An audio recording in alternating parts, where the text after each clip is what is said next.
Jaruma ta kwarai yau na kawo, sai ku gane shiri ku ba da gida har ma bawo. Ni ba za na mance mafari na ba, ina nan da ku. Gida da gida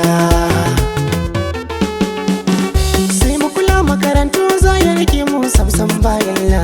Mai ilimi da nagarta ko a ina ne mu san ba matsala. Musa na zuwa sanan yarda za ku ga ko ina mun cilla. Ba laifi in mun gyara gida ku ji ya jama'a. Hasada ta yawa wai ina ne mafari, garkuwa da mutane ina ne mafari, cin hanci da rashawa ina ne mafari, cin mutunci tozarta na ƙasa ina ne mafari, mugun zato har ma kasafi ina ne mafari, cin amana a zamantakewa ina ne mafari, in zumunci ya karanci na ce ina ne mafari, rashin tarbiyya na 'ya'yanmu ina ne mafari, haƙoƙin aure ya raunana ina ne mafari, sai mutuno dukkan al'umma kun ji cikin sauri.